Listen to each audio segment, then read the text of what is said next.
हरिः ओम. श्री स्वामी समर्थ. मुंबईचे रामचंद्र कोरोबा हे गृहस्थ ज्या ऑफिसमध्ये नोकरीला होते ना, त्या साहेबांचं अचानकपणे दिवाळं निघालं. त्यामुळे त्यांची नोकरी गेली. त्यामध्ये त्यांना झाला क्षयरोग. अहो, खूप वैद्य झाले, डॉक्टर झाले, सगळे औषधोपचार केले, खर्च भरपूर केला, पण गुण काही आला नाही हो. अक्कलकोटची कीर्ती ऐकली आणि मग आईसह ते अक्कलकोटला निघाले स्वामींच्या दर्शनाला. अक्कलकोटला येऊन पोहोचले. अहो, स्वामी मूर्ती पाहताच रामचंद्र रावांचं देहभानच हरपलं. बऱ्याच काळाने ते सावध झाले आणि मग मिठाई फळावर वगैरे स्वामींसमोर ठेवून हात जोडून उभे राहिले.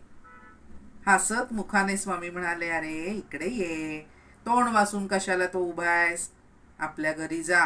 आणि एक नारळ स्वामी महाराजांनी त्याच्या पदरामध्ये टाकला. मग स्वामी आज्ञेने काही काळ तिथे मुक्काम केला, शक्य ती सेवा केली आणि मग स्वामींची आज्ञा घेऊन मुंबईला ते परतले.